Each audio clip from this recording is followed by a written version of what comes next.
Hello, welcome back to Mercury Academics. My name is Arshit Gaur and I hope अभी तक के चारों चैप्टर्स जो हमने डिस्कस किए हैं वो चारों जो है वो क्लियर होंगे। ठीक है, आज से हम जो क्लास 9 एनसीईआरटी फिजिक्स की लास्ट यूनिट है, 5th यूनिट है, वो हम स्टार्ट कर रहे हैं, वो है साउंड। ठीक है, मैं कोशिश करूंगा कि आज ही एक ही लेक्चर में, एक ही सीटिंग में पूरा साउंड कंप्लीट कर दूं, क्योंकि ये चैप्टर थोड़ा सा कन्फ्यूजन्स क्रिएट करता है। ठीक है, कन्फ्यूजन्स आते हैं और थोड़ा सा बोरिंग भी है। हायर क्लासेस में मोर डिटेल में वाइब्रेशंस और साउंड, एसएचएम वगैरह वगैरह पढ़ेंगे। एसएचएम, ठीक है, एसएचएम हो गया और वेव्स हो गया, ये और डिटेल में हम पढ़ेंगे हायर क्लासेस में, और ट्रस्ट में वहाँ भी ये बोरिंग है। ठीक है, लेकिन पढ़ना है, सो पढ़ना तो है ही। क्लास 9 के लेवल में जितना स्कूल के एग्जाम्स में इंपॉर्टेंट है, मैं वो चीज़ें डिस्कस करूँगा। कहानी की तरह सुनते जाइएगा कि मैं क्या बोल रहा हूँ। ज़्यादा हो तो वीडियो 2 बार देख लीजिएगा, हर एक चीज़ क्लियर हो जाएगी। हर एक चीज़ देखिए, इसमें डेफिनेशन बहुत इंपॉर्टेंट है। जो कुछ डेफिनेशन है वो इंपॉर्टेंट है, मैं सब पूरा कंप्लीट करते हुए आगे पढ़ूंगा ये चैप्टर को। ठीक है, चलिए अब साउंड के बारे में पढ़ने से पहले कुछ चीज़ें हम समझ लेते हैं पहले, जैसे कि व्हाट इज वाइब्रेशन। वाइब्रेशन क्या होता है? Vibration means a kind of rapid to and fro motion. Rapid to and fro motion of an object. Motion है, टू एंड फ्रो मोशन मतलब रिपीटेटिव मोशन। ये एक ऑब्जेक्ट है, ये एक पॉइंट है, ठीक है, बीच में सेंटर में एक पॉइंट है यहाँ पे। ठीक है, ये ऑब्जेक्ट यहाँ किया, ठीक है, एक पॉइंट के दोनों तरफ ये ऑब्जेक्ट मूव कर रहा है, इसी को बोलते हैं वाइब्रेशन। ठीक है, सपोज ये एक पॉइंट है। ठीक है, अभी तक हम कैसे मोशंस को पढ़ते थे? एक ऑब्जेक्ट है और ये सीधे ट्रैवल कर रहा है 10 मीटर पर सेकेंड से, इस टाइप की चीज़ें हम पढ़ते थे। यहाँ पे अब ये ऑब्जेक्ट है, ठीक है, ये एक पॉइंट है और ये ऑब्जेक्ट जो है ये ऐसे मूव कर रहा है, इधर जा रहा है वापस आ रहा है, इधर इधर भी जा रहा है वापस आ रहा है। बेसिकली एक पॉइंट के दोनों तरफ ये मूव कर रहा है, इसी को बोलते हैं vibration. To and fro motion मतलब रिपीट कर रहा है। ठीक है, टू एंड फ्रो, जा रहा है आ रहा है, जा रहा है आ रहा है, ये रिपीटेटिव मोशन जो है इसी को हम वाइब्रेशन बोलते हैं। Okay, next, what is sound? Sound is a form of energy which produces a sensation of hearing in our years. क्या होता है? साउंड एक एनर्जी है जो हमारे कानों में एक सेंसेशन देती है हियरिंग का। एक ऐसी एनर्जी जिसको हमारा जो ईयर है वो मतलब कैप्चर करने के बाद, ऐसी एनर्जी मिलने के बाद हमारा ईयर एक सेंसेशन देता है हियरिंग का, हमें कुछ सुनाई देता है, वही साउंड होता है। ठीक है, इजी चीज़ है, ज़्यादा कुछ कंफ्यूजिंग नहीं है, बहुत बेसिक चीज़ें मैं करवा के ये चैप्टर करवा दूंगा। जितनी भी चीज़ें इंपॉर्टेंट है सब कवर हो जाएंगी, चिंता मत करिए, छूटेगा कुछ भी नहीं। ठीक है, ओके। अब नेक्स्ट टॉपिक है व्हाट इज वेव। ये थोड़ा सा इंपॉर्टेंट है क्योंकि ये आगे की क्लासेस में भी बहुत काम आएगा, इसको थोड़ा सा सुनते हैं। A wave is a disturbance that moves through a medium when the particles of the medium set neighbouring particles into motion. अच्छा, इसको समझने के लिए मैं आपको बताता हूँ कि पहले साउंड प्रोपगेट कैसे करता है। ठीक है, एक मीडियम में साउंड कैसे प्रोपगेट करता है, कैसे आगे बढ़ता है।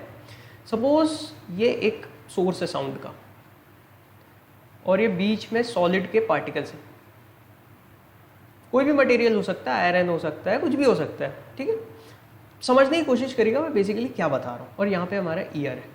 ठीक, यहाँ से साउंड प्रोड्यूस हुई। प्रोड्यूस कैसे हुई? यहाँ पे कोई ऑब्जेक्ट वाइब्रेट कर रहा है, ठीक है, उसने क्या किया, ये जो इसके अपने बाजू वाले पार्टिकल को वाइब्रेशन में ले आया, उसने अपनी एनर्जी ट्रांसफर किया तो बाजू वाला ऑब्जेक्ट भी वाइब्रेट होने लगा। यहाँ से जो सोर्स है, यहाँ से साउंड प्रोड्यूस हुआ, इसने पहले ऑब्जेक्ट को वाइब्रेशन में डाला, अब ये वाइब्रेट होते होते इसने अपने बाजू वाले ऑब्जेक्ट को भी वाइब्रेट कर दिया। ऐसे ही हर एक ऑब्जेक्ट अपने बाजू वाले को, हर एक पार्टिकल अपने बाजू वाले पार्टिकल को वाइब्रेट करता जाएगा और अल्टीमेटली ये हमारे कानों तक पहुँचेगा, जो हमें हियरिंग का सेंसेशन देगा और हमको कुछ सुनाई देगा, जो भी यहाँ से साउंड प्रोड्यूस हुआ। ओके, तो ऐसे जो ट्रैवल होता है ना, इसी को वेव बोलते हैं। क्या है wave? Wave is a disturbance that moves through a medium when the particles of the medium set neighbouring particles into motion. ये वेव है। कैसी वेव है? अच्छा, एक चीज, साउंड को ट्रैवल करने के लिए मीडियम चाहिए, चाहे सॉलिड मीडियम हो, लिक्विड हो, गैस हो, लेकिन मीडियम चाहिए। वैक्यूम में ट्रैवल नहीं करता। और ऐसी वेव्स जिनको एक मीडियम चाहिए ट्रैवल करने के लिए, उनको हम बोलते हैं मैकेनिकल वेव्स। तो साउंड एक मैकेनिकल वेव है। ये कुछ पॉइंट्स है जो मैं सब बताते जा रहा हूँ, सुनते जाइएगा कहानी की तरह क्या हो रहा है। ठीक है, साउंड एक मैकेनिकल वेव है क्योंकि इसको मीडियम चाहिए। अब यहाँ पे एयर है, अगर मान लीजिए यहाँ पे एयर है, ठीक है, एयर भी एक मीडियम है। ओके, गैसियस मीडियम है। अब यहाँ से साउंड जब प्रोड्यूस हुआ, जब प्रोड्यूस हो रहा है साउंड, जब यहाँ से साउंड का प्रोडक्शन हो रहा है तो ये ऑब्जेक्ट जो वाइब्रेट हो रहा है तभी साउंड प्रोड्यूस हुआ। जब ये वाइब्रेट होके आगे की तरफ जाएगा तो ये एयर का प्रेशर यहाँ पे ज़्यादा हो जाएगा। क्यों ज़्यादा हो जाएगा? क्योंकि पार्टिकल्स की डेंसिटी बढ़ जाएगी। पार्टिकल्स की डेंसिटी बढ़ेगी, प्रेशर ज़्यादा होगा, तो वहाँ पे एक कंप्रेशन फॉर्म होगा। कंप्रेशन और रेयरफेक्शन दो टाइप की चीज़ होती है, ठीक है। अभी और डिटेल में बताता हूँ, लेकिन इतना समझ लीजिए, जब हाई प्रेशर होगा डेंसिटी बढ़ेगी तो कंप्रेशन आएगा, ठीक है। और जब ऑब्जेक्ट पीछे की तरफ जाएगा या पार्टिकल पीछे की तरफ जाएगा तो यहाँ पे एयर में पार्टिकल्स की डेंसिटी कम हो जाएगी, प्रेशर कम होगा, और प्रेशर कम होगा तो वहाँ पे रेयरफेक्शन फॉर्म होगा, जिसको उस कंडीशन को हम रेयरफेक्शन अभी बता रहा हूँ मैं, ठीक है। और ग्राफिकल ग्राफ बना के मैं आपको बताता हूँ, ठीक है। ग्राफ बनाता हूँ, चलिए। ये है टाइम, ये है वेव का डिस्टर्बेंस, ठीक है, डिस्टर्बेंस ऑफ वेव, ठीक है, कितना डिस्टर्ब हो रहा है न्यूमेरिकल टर्म्स में, ठीक है। यहाँ से ये स्टार्ट हुआ हमारा ग्राफ, ठीक है। तो ये वाला जो एरिया है, यहाँ से मैं समझिए, ये वाला एरिया है कंप्रेशन। यहाँ पे पार्टिकल्स की डेंसिटी हाई है, पार्टिकल्स की डेंसिटी हाई है, पार्टिकल्स की डेंसिटी हाई है तो प्रेशर भी हाई है। ये कौन सा केस है? जब ये पार्टिकल आगे की तरफ वाइब्रेट हो रहा है तो ऐसा कंप्रेशन फॉर्म होता है। जब ये क्या है? Low density, low pressure. जब ये पार्टिकल पीछे की तरफ जा रहा है तो वहाँ पे एयर की डेंसिटी कम हो रही है, पार्टिकल्स की डेंसिटी जो है वो, पार्टिकल्स कम है, डेंसिटी कम है, प्रेशर भी कम है, तो वहाँ पे जो फॉर्म होगा वो रेयरफेक्शन फॉर्म होगा, ठीक है। इसका मतलब कंप्रेशन, रेयरफेक्शन, कंप्रेशन, रेयरफेक्शन, इसी के फॉर्म में जो है वेव ऐसे ट्रैवल करती है। कंप्रेशन, रेयरफेक्शन, कंप्रेशन, ऐसे ही वेव ट्रैवल करती है, ऐसे ही साउंड वेव ट्रैवल करता है। High pressure, low pressure, high pressure, low pressure, high density, low density, high density, low density, सब एक ही चीज़ है। डेंसिटी हाई होगी, प्रेशर हाई होगा, प्रेशर हाई होगा, कंप्रेशन फॉर्म, हम उस जो फॉर्म होगा उसको कंप्रेशन बोलेंगे। तो कंप्रेशन फॉर्म होगा और रेयरफेक्शन फॉर्म होगा, ठीक है। आई गेस इतना क्लियर होगा अभी तक, ठीक है। Now characteristics of a sound wave. Sound wave को हम कैरेक्टराइज कैसे करते हैं? कैरेक्टराइज करने के लिए मतलब एक कैरेक्टराइजेशन करना, मतलब हम उसको आइडेंटिटी देना कि ये पर्टिकुलर साउंड है, ठीक है। वो तीन तरीके से होता है, तीन क्वांटिटीज है, तीन फिजिकल टर्म्स है जिनको समझना बहुत ज़रूरी है। पहला है फ्रीक्वेंसी, दूसरा है एम्पलीट्यूड और तीसरा है स्पीड, ठीक है। इनसे साउंड को कैरेक्टराइज किया जाता है। आइए एक एक करके इनको देखते हैं। फ्रीक्वेंसी क्या होती है? The number of oscillations per unit time. Oscillation मतलब एक कंप्लीट मोशन, ये ऑब्जेक्ट यहाँ पे, ठीक है, ये यहाँ जाके वापस आ गया, ये कंप्लीट मोशन है। अगर ये यहाँ से स्टार्ट करता है, ये पॉइंट है, ये सेंटर पॉइंट, ठीक है, यहाँ से स्टार्ट करता है तो वापस आना, यहाँ से स्टार्ट करता है तो यहाँ जाके वापस आना। कहने का मतलब है जहाँ से स्टार्ट कर रहा है वहाँ पे वापस आना, एक चक्कर पूरा लगा के। अगर बीच से स्टार्ट कर रहा है तो ये कंप्लीट वेव, ठीक है। इसको बोलते हैं एक वेव, एक वेव, एक वेव, एक ऑसिलेशन, सॉरी ऑसिलेशन, ये एक ऑसिलेशन हो गया। ऐसे ही number of oscillations per unit time, एक यूनिट टाइम में जितने भी ऑसिलेशन से करेगा उसी को बोलेंगे फ्रीक्वेंसी, ठीक है। जैसे कि मैं आपको ग्राफ जो मैंने आपको बताया था ये है, ठीक है, एक सेकेंड। ये जो कंप्रेशन वाला एरिया था ये हाई डेंसिटी, इतना समझ में आ गया होगा, ठीक है। ये हाई डेंसिटी, यहाँ पे थोड़ी लो डेंसिटी है, ये लोड, जस्ट अ मिनट, ये हाई डेंसिटी का एरिया है, ये लो डेंसिटी का एरिया, आप समझ में आएगा। ये फिर हाई डेंसिटी का एरिया आया, ये फिर लो डेंसिटी का एरिया आया, ठीक है। ये समझ में आ गया ना कंप्रेशन और रेयरफेक्शन कब आता है। अब देखिए यहाँ से अगर मैं स्टार्ट करता हूँ वेव को नोटिस करना, तो ये जाके ये कंप्लीट वेव, अगर यहाँ से स्टार्ट करता हूँ नोटिस करना तो ये जाके ये कंप्लीट वेव, एक वेव है। एक वेव मतलब जहाँ से वो स्टार्ट कर रहा है वहाँ पे वो पूरा एक चक्कर लगा के वापस आ रहा है, अपने मोशन का एक पूरा ऑसिलेशन, एक पूरा चक्कर, बेसिकली चक्कर नहीं है, सर्कुलर नहीं है, वाइब्रेशन है, ठीक है। मतलब आप समझ रहे हैं ना, इनिशियल पॉइंट से वापस आना, यहाँ से स्टार्ट कर रहा है तो इनिशियल पॉइंट पे उसको वापस आना है, ठीक है। अब जैसे यहाँ से अगर स्टार्ट कर रहा है, सेंटर से स्टार्ट कर रहा है, तो ये यहाँ जाके यहाँ पे तो आ रहा है, पर इसका जो मोशन है वो इस डायरेक्शन में, स्टार्ट इधर से किया था, तो ये यहाँ तो गया, यहाँ पे आया है, लेकिन अब ये इस डायरेक्शन में वापस है, तो अब ये बोला जाएगा कि ये कंप्लीट एक ऑसिलेशन हो गया है। आई होप आप समझ में आ गया होगा, ठीक है। तो एक ऑसिलेशन, ऐसे नंबर ऑफ ऑसिलेशन जितने भी हो रहे हैं यूनिट टाइम में, उसको हम बोलते हैं फ्रीक्वेंसी। ओके, चलिए,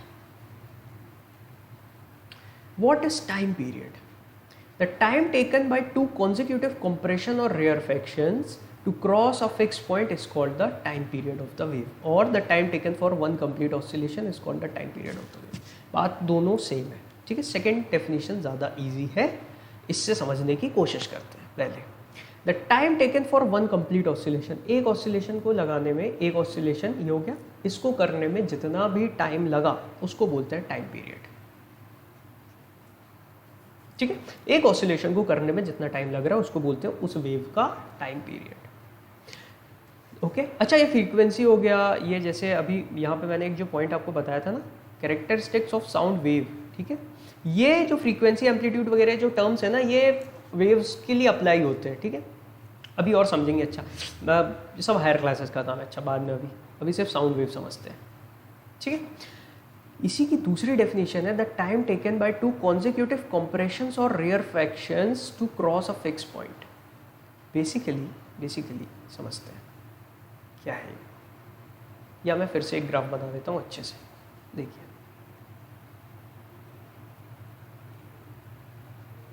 ओह, जस्ट अ मोमेंट, यहाँ पे बनाता हूँ, अच्छा, ठीक है।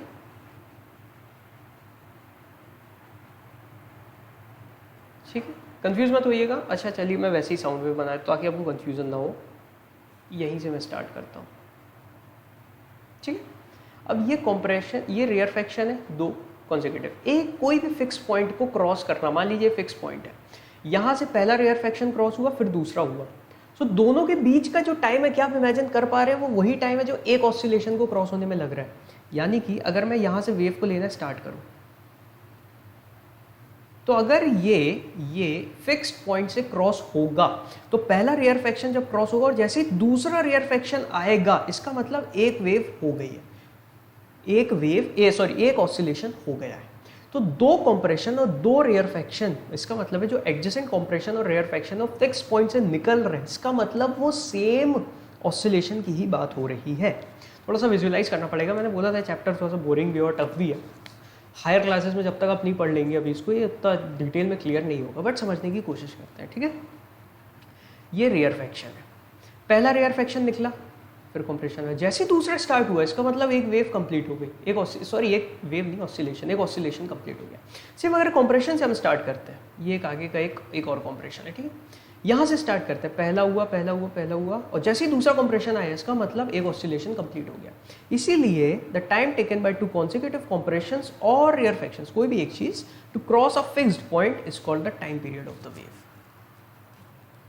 आई होप समझ में आया होगा, ठीक है। थोड़ा सा आई नो ये इतना आसान नहीं है, बट समझने की कोशिश करिएगा, एक दो बार देख लीजिएगा, ठीक है। सेकेंड डेफिनेशन तो ईजी है, आई थिंक ये समझ में आ गई होगी। Okay, now what is pitch?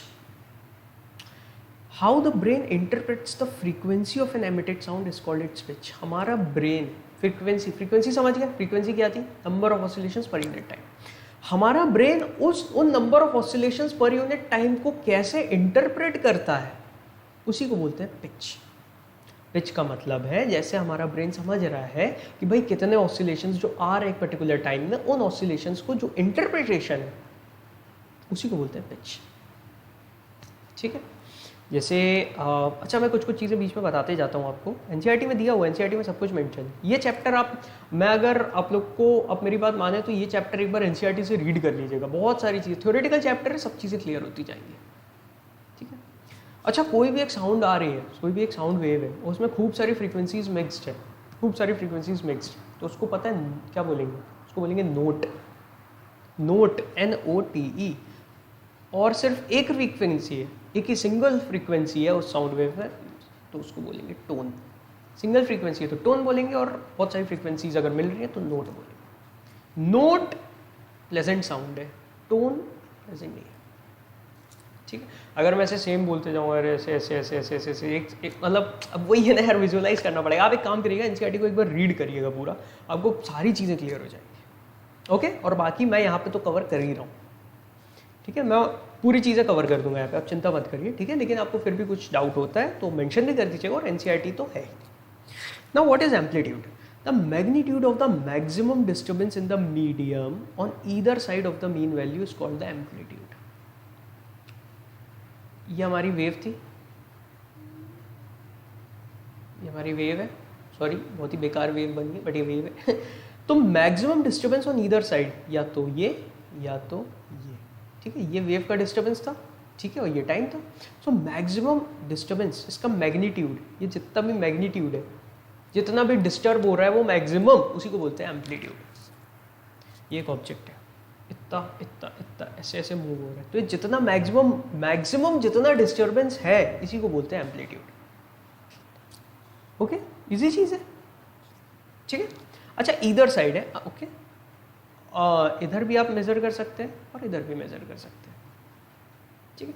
एक चीज़ और मैं आपको बता दूं, ये जो बताया था ना, ये कंप्रेशन का एरिया है और ये रेयरफेक्शन का एरिया है, भी मैंने बताया था ना। तो ये जो फॉर्म होता है ना, इसको बोलते हैं क्रेस्ट, और ये जो फॉर्म होता है इसको बोलते हैं ट्रफ। ओके, और एक दो छोटी छोटी चीज़ें हैं, मैं रिवाइज करता जा रहा हूँ। जैसे ये एरिया का क्या होगा, इस एरिया पे जो डेंसिटी होगी और जो प्रेशर होगा वो हाईएस्ट होगा।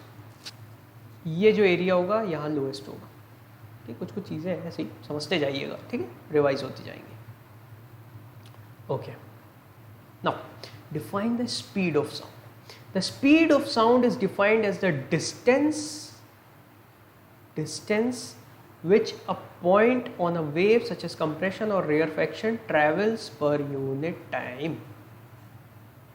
The speed of sound is defined as the distance which a point on a wave such as a compression or rarefaction travels per unit time. ये हमारा एक वेव है, ठीक है। इसमें कोई भी पॉइंट, इधर कंप्रेशन और रेयरफेक्शन, एक पर्टिकुलर टाइम में, एक यूनिट टाइम में कितना डिस्टेंस ट्रेवल कर रहा है, उसी को बोलते हैं स्पीड। यही तो हमारी नॉर्मल स्पीड भी होती है, वही चीज़ है। एक यूनिट टाइम में जितना डिस्टेंस, वो पर यूनिट टाइम जितना डिस्टेंस ट्रैवल कर रहा है, उसी को बोलते हैं स्पीड। कोई भी पॉइंट, चाहे वो कंप्रेशन का हो चाहे वो रेयरफेक्शन का हो, सेम ही आएगी स्पीड, ठीक है। What is wavelength? Wavelength is the distance traveled by the sound wave in one period of the wave, in one time period of the wave. एक टाइम पीरियड में कितना डिस्टेंस ट्रेवल किया, वही होती है wavelength. Wavelength is the distance travelled by the sound wave in one time period of the wave. Wavelength distance है, यानी कि इसकी SI यूनिट तो मीटर ही होगी। वो लेंथ जितना वेव एक पार्टिकल ट्रैवल कर रहा है, जो वेव है ट्रैवल कर रही है एक टाइम पीरियड में जितना ट्रैवल कर रही है, वही होती है wavelength. Okay, now explain intensity and loudness. अच्छा, मैं एक चीज पहले अभी आपको और क्लियर कर दूं। देखिए क्या होता है, वेवलेंथ को हम लैम्डा से डिनोट करते हैं, ठीक है। वेवलेंथ को लैम्डा से डिनोट करते हैं। वेलोसिटी, जो हमने स्पीड ऑफ साउंड पढ़ा, उसको v से डिनोट करते हैं, ठीक है। तो स्पीड क्या हो गई, स्पीड क्या होती है, डिस्टेंस अपॉन टाइम, तो लैम्डा अपॉन टाइम, ये टाइम पीरियड है। सब चीजें अभी हमने क्लियर की है। स्पीड क्या हो गई, लैम्डा अपॉन टाइम, ठीक है। Speed is equal to distance upon time, type का ही दिखने लगा ये हमको, ठीक है। अच्छा, एक चीज और, टाइम पीरियड की SI यूनिट क्या हो गई, सेकेंड, नो डाउट।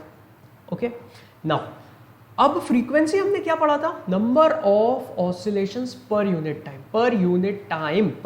टाइम, यानी कि number of oscillations per unit time, यानी कि 1/T, यही होती है फ्रीक्वेंसी।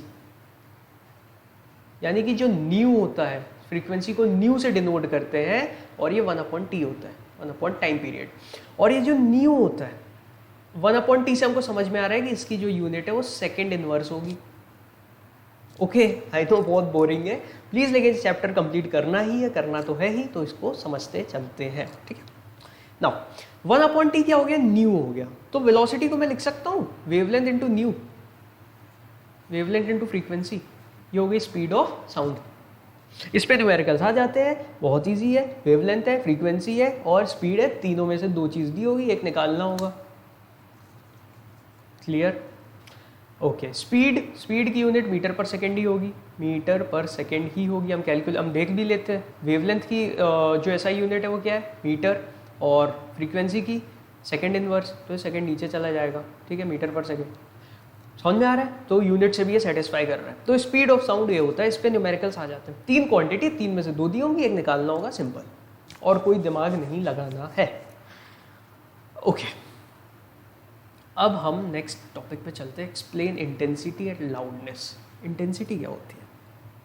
इंटेंसिटी होती है amount of sound energy passing each second through unit area. जैसे मैं कुछ बोल रहा हूँ और एक यूनिट एरिया से कितनी एनर्जी पास हो रही है, यही होती है इंटेंसिटी। एक यूनिट एरिया से कितनी एनर्जी मेरी निकल रही है अभी इस समय, साउंड जो मैं बोल रहा हूँ वो कितनी एनर्जी निकल रही है एक पर्टिकुलर यूनिट एरिया से, ईच सेकेंड, हर सेकेंड में, ठीक है। The amount of sound energy passing each second through unit area is called intensity. Loudness क्या होता है? The measure of the response of the ear to the sound is called loudness. यानी कि जो साउंड है उसको हमारा ईयर कैसे रिस्पॉन्ड कर रहा है उसको हम बोलते हैं लाउडनेस। फॉर एग्जाम्पल अगर मैं खूब मतलब तेज इंटेंसिटी के साथ बोल रहा हूँ, इसका क्या मतलब है? तेज इंटेंसिटी के साथ बोलने का मतलब है, विजुअलाइज करने की कोशिश करिएगा कि ये जो यूनिट एरिया है यहाँ से कितनी एनर्जी निकल रही है पर सेकेंड। लेकिन जो हमारा ईयर है वो उस एनर्जी को कैसे रिस्पॉन्स कर रहा है, वो है loudness. The measure of the response of the ear to the sound, हमारा ईयर कैसे रिस्पॉन्ड कर रहा है, कैसे सुन रहा है, तेज सुन रहा है, लो सुन रहा है, उसको बोलते हैं लाउडनेस। ठीक है, समझ में आ रहा है? ओके, तो अगर खूब ज़्यादा अच्छा ठीक है, विजुअलाइज करने की आप समझ में आ रहा है आई गेस। अच्छा, किसी भी चीज़ में अगर डाउट हो तो प्लीज़ मेंशन कर दीजिएगा, मैं उसको और डिटेल में समझाने की कोशिश करूँगा, ठीक है। बट मेरे हिसाब से डेफिनेशन सफिशिएंट है, डेफिनेशन समझते चलिए। ओके, अब नेक्स्ट टॉपिक है, ओके, कुछ चीज़ें मैं यहाँ पे आपको बता देता हूँ ओरली। जैसे सबसे पहले, अच्छा, हियरिंग कैपेसिटी कितनी होती है हमारी? हियरिंग कैपेसिटी होती है 20 हर्ट्ज से 20,000 हर्ट्ज, यानी कि 20 किलोहर्ट्ज। एक चीज़ मैंने आपको बताई थी कि हमने सेकेंड इनवर्स फ्रीक्वेंसी की यूनिट जो लिखी थी ना, उसको हम हर्ट्ज बोलते हैं। सेकेंड इनवर्स मैंने इसलिए बोला था ताकि वो जो वेवलेंथ वाला हमारी इक्वेशन थी ना, हमारा जो फॉर्मूला था उसमें सेटिस्फाई कर जाए, ठीक है, इसलिए मैंने सेकेंड इनवर्स सही है, लेकिन जो एसआई यूनिट है ना वो हर्ट्ज है। ओके, सो ये हमारी हियरिंग कैपेसिटी होती है नॉर्मल इंसान की, नॉर्मल ह्यूमन बीइंग की। इससे नीचे वाला साउंड हम नहीं सुन सकते, इससे ऊपर वाला साउंड भी हम नहीं सुन सकते, ठीक है। इससे नीचे वाले साउंड को बोलते हैं इंफ्रासोनिक साउंड, इंफ्रासोनिक साउंड या फिर इंफ्रासाउंड। और 20 किलोहर्ट्ज के ऊपर वाले की जो मतलब किसी भी साउंड वेव की फ्रीक्वेंसी अगर 20 किलोहर्ट्ज से ऊपर है तो उसको हम क्या बोलेंगे? अल्ट्रासोनिक साउंड या फिर अल्ट्रासाउंड। अल्ट्रासाउंड के मेडिकल में इतने ज़्यादा यूजेस हैं अल्ट्रा, आपने, अच्छा मैं आपको एग्जांपल्स देता हूँ। आपने सुना होगा इकोकार्डियोग्राफी। इकोकार्डियोग्राफी पता क्या होता है? अल्ट्रासाउंड जो होते हैं ना, अल्ट्रासोनिक साउंड, वो हमारे हार्ट में भेजा जाता है और हार्ट से वो रिफ्लेक्ट होकर वो साउंड जब आता है तो उससे हम इमेज ड्रॉ करते हैं हार्ट की। जो साउंड भेजा जाता है वो अल्ट्रासाउंड होता है। ऐसे बॉडी के इंटीरियर पार्ट्स में एक साउंड वेव भेजा जाता है, ठीक है, अल्ट्रासाउंड बोलते हैं उसको, जिसको हम अल्ट्रासोनोग्राफी भी बोलते हैं, ठीक है, जिससे कैंसर वगैरह डिटेक्ट होता है। क्या होता है? वो साउंड वेव अंदर जाता है और किसी भी बॉडी पार्ट में, किसी भी टिश्यू में अगर प्रेशर का वेरिएशन है, यानी प्रेशर बोल रहा हूँ, सॉरी, डेंसिटी का वेरिएशन है टिश्यू में, किसी भी पॉइंट पे डेंसिटी अगर वेरी कर रही है, ऊट पटांग है, अबनॉर्मल है, तो वहाँ से साउंड वेव रिफ्लेक्ट होकर आती है, उसको इलेक्ट्रिकल सिग्नल में कन्वर्ट करके फिल्म में प्रिंट किया जाता है, तब डॉक्टर्स उसको पढ़ते हैं। इसी को बोलते हैं अल्ट्रासोनोग्राफी। अल्ट्रासोनोग्राफी, ये आपने टर्म काफ़ी सुना होगा अपने, मतलब अगर आई होप किसी को ये सुनने की ज़रूरत ना पड़े मेडिकल में, लेकिन अगर आपको सुनने में आए तो ये अल्ट्रासोनोग्राफी यही होता है। आई होप किसी को सुनने ना मिले ये सब, ठीक है, बट पता होना चाहिए क्या होता है। तो अल्ट्रासाउंड के बहुत सारे यूजेस और भी यूजेस हैं अल्ट्रासाउंड के। जैसे अल्ट्रासाउंड का एक यूज़ है सबसे बड़ा कि ये ना जो भी ऐसे मेटल्स, ऐसे सॉरी यूटेंसिल्स होते हैं लैब में जो नॉर्मली हम क्लीन नहीं कर सकते, यूट्यूब में होते हैं या बहुत सारे, ठीक है, तो वो जो क्लीन हम नहीं कर पाते हैं ना, वो क्लीन ऐसे मतलब वहाँ तक हम रीच हमारी नहीं होती है, तो वो अल्ट्रासाउंड से क्लीन होते हैं। कुछ मटेरियल्स होते हैं, मटेरियल्स में अल्ट्रासाउंड वेव्स को भेज के, जैसे ये एक मटेरियल है जिससे मान लीजिए घर बनने वाला है, इसमें अल्ट्रासाउंड भेजी जाएगी और यहाँ पे कुछ भी कमी हो, डिफेक्ट हो, तो यहाँ से रिफ्लेक्ट होकर अल्ट्रासाउंड वापस आएगा, उसको डिटेक्ट किया जाता है कि हाँ भाई ये जो पर्टिकुलर मटेरियल है ये सही नहीं है। तो बिल्डिंग्स वगैरह बनाने के पहले हम इसको यूज़ करते हैं अल्ट्रासाउंड से, जो मटेरियल होता है उसको सही है कि नहीं वो पता लगाने के लिए। 20 हर्ट्ज से नीचे की आवाज़ निकालने वाला एक इंसान है राइनोसोरस, इंसान नहीं एक एनिमल है राइनोसोरस, ठीक है। वो क्या करता है 5 हर्ट्ज की आवाज़ में कम्युनिकेट करता है, जो कि हमें सुनाई नहीं देती। सेम अगर मैं अल्ट्रासोनिक साउंड में जाऊँ, इंफ्रासोनिक का तो एग्जांपल राइनोसोरस है, अल्ट्रासोनिक में अगर जाऊँ तो अल्ट्रासोनिक में बैट कैसे अपने प्रे को, कैसे अपने शिकार को, बैट मतलब चमगादड़, कैसे अपने शिकार को पकड़ती है, आइडेंटिफाई करती है अल्ट्रासाउंड के थ्रू। कैसे बताता हूँ। मान लीजिए बैट है, ठीक है, ये अल्ट्रासाउंड ऐसे क्रिएट करती है। तो प्रे है, मान लीजिए यहाँ पे एक इंसेक्ट है, प्रे है उसका, ठीक है, तो यहाँ से रिफ्लेक्ट होकर आवाज़ वापस जाएगी, बैट आइडेंटिफाई कर लेती कि हाँ यहाँ पे अल्ट्रासोनिक से वो आइडेंटिफाई करती कि भाई ये यहाँ पे हमारा शिकार है, वहाँ पे पहुँच जाता है बैट, और फिर बैट जो है वो उसको शिकार कर लेता है। सो बेसिकली 20 किलोहर्ट्ज से ऊपर की आवाज़ यूज़ करने वाला अल्ट्रासाउंड यूज़ करने के लिए बैट का एग्जाम्पल है, और जो हमारा इंफ्रासोनिक है उसको यूज़ करने का एग्जाम्पल है राइनोसरस। ओके, अब एक टॉपिक और है इको। इको क्या होता है? इको होता है आवाज़ जो है, हमने जैसे किसी हिली एरिया में हमने कुछ बोला, इनको वापस सुनाई देता है, इसको बोलते हैं इको। इको मल्टीपल रिफ्लेक्शन भी हो सकते हैं। जैसे हमने कुछ बोला, सपोज मैंने बोला कि फिजिक्स, मैंने बोला फिजिक्स तो मुझे सुनाई दिया फिजिक्स, इको। बहुत सारे रिफ्लेक्शन भी हो सकते हैं, जैसे मैंने बोला फिजिक्स तो मुझे सुनाई दिया physics physics physics physics physics. Okay, so ये होता है मल्टीपल इको भी होते हैं मल्टीपल रिफ्लेक्शंस के कारण। और इको जो है आपको मतलब समझ में आ गया होगा, रिफ्लेक्शन ऑफ साउंड। साउंड जब भी रिफ्लेक्ट करता है ना, जैसे ये एक रिफ्लेक्टिंग सरफेस और ये हमारा साउंड यहाँ पे आया, इंसिडेंट टू इंसिडेंस, ये इंसिडेंस रे वगैरह और रिफ्लेक्शन रे, ये सब मेरे ख्याल से आप लाइट में पढ़े होंगे, ठीक है। इसको बोलते हैं इंसिडेंट रे, इसको बोलते हैं reflected ray. Incident ray, reflected ray, और ये होता है नॉर्मल। वैसे ही साउंड में होता है, ये इंसिडेंट रे है, ये रिफ्लेक्टेड रे है, तो नॉर्मल के साथ दोनों सेम एंगल बनाते हैं और ये तीनों ही सेम प्लेन में होते हैं। ये दो लॉज हैं बेसिकली, जो लाइट फॉलो करती है वही साउंड की वेव्स, साउंड भी फॉलो करता है, साउंड की वेव्स, ठीक है। ओके, सो इंसिडेंट वेव है ये, और ये रिफ्लेक्टेड वेव है। इंसिडेंट वेव, रिफ्लेक्टेड वेव, रे मैंने बोला था ताकि आप लाइट से रिलेट कर पाए, ठीक है। सो ये इंसिडेंट वेव साउंड की और ये रिफ्लेक्टेड वेव साउंड की।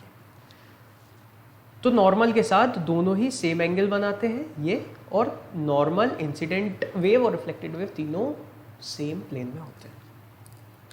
ओके, सो जब भी ये रिफ्लेक्शन है, इको जो होता है वो क्लोज सरफेस में भी हो सकता है, ओपन सरफेस में भी हो सकता है। लेकिन एक और टर्म आता है रिवर्बरेशन। What is reverberation?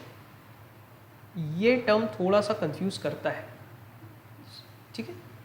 ये क्या होता है? जब भी ये परसिस्टेंस ऑफ साउंड है, साउंड का रिफ्लेक्शन परसिस्ट करता है। जैसे अगर मैंने बोला फिजिक्स तो मुझे सुनाई दिया फिजिक्स, परसिस्ट कर रहा है ना साउंड। जब परसिस्ट करे इसको बोलते हैं रिवर्बरेशन, ठीक है।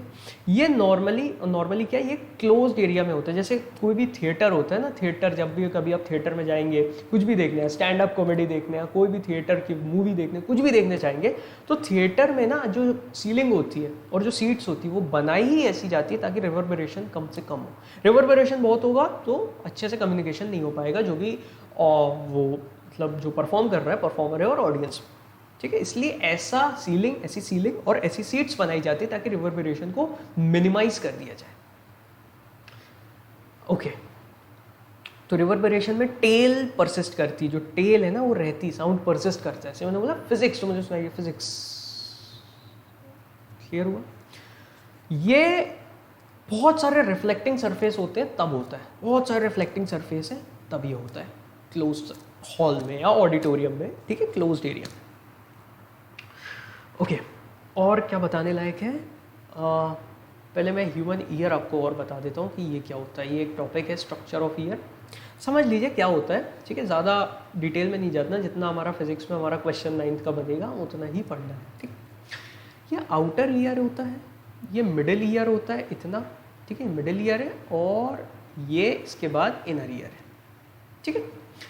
ये जो होता है ये आउटर ईयर, पिन्ना, इसको बोलते हैं पिन्ना, ठीक है। ये क्या करता है, साउंड वेव को कलेक्ट करता है। साउंड वेव को कलेक्ट करके इस नर्व, इसको बोलते हैं, इस नर्व को बोलते हैं, नर्व नहीं बेसिकली इसको बोलते हैं ऑडिटरी कैनाल, नर्व नहीं ऑडिटरी कैनाल। ऑडिटरी कैनाल के थ्रू ये मिडिल ईयर में आवाज़ को भेज देता है। जो भी इसने साउंड को कैप्चर किया वो इसने मिडिल ईयर में भेज दिया।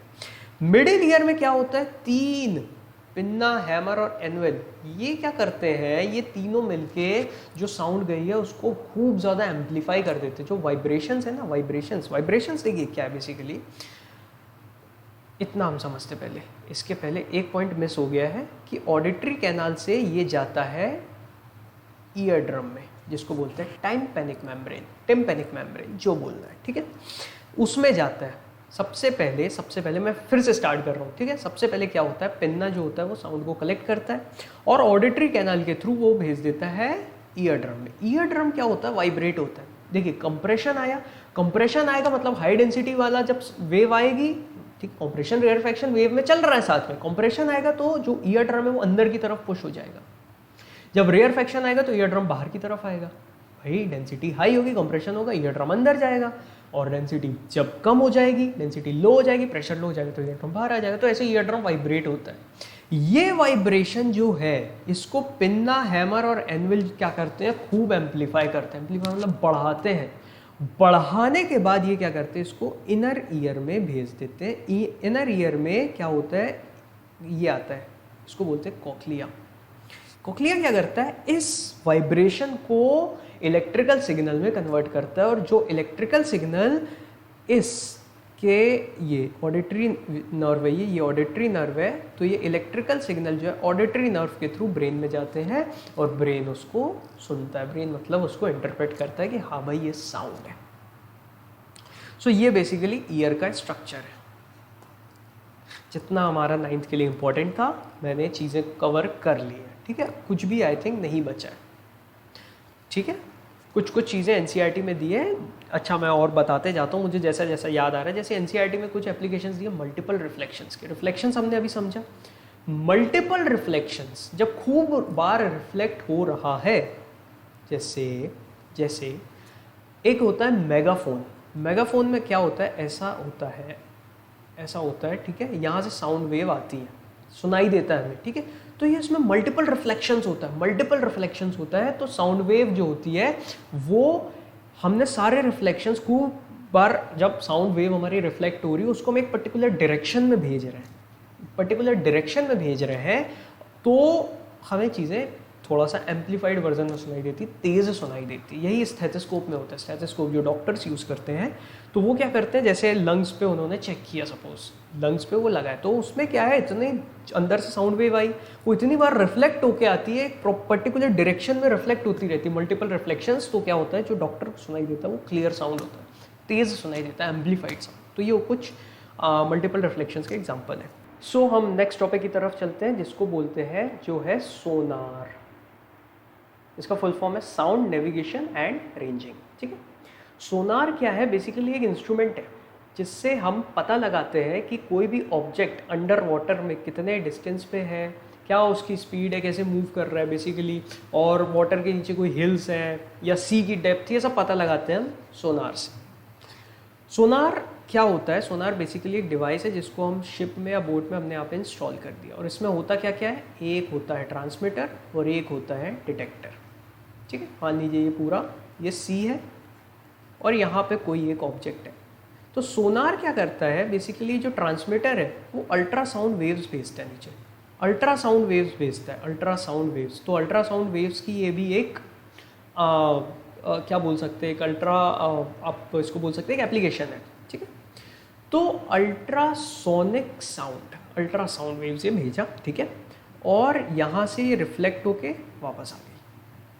तो हमें अगर साउंड की स्पीड पता है पानी में कितनी है, अल्ट्रासाउंड की हमें पता चल जाए कि भाई पानी में कितनी स्पीड है और कितने टाइम में यहाँ से वेव जाने में वापस आने में वेव को कितना टाइम लगा, सो टी मिल जाएगा, हमको स्पीड पता है। ठीक है, तो हम पता लगा लेंगे कि कितने डिस्टेंस पे ऑब्जेक्ट है।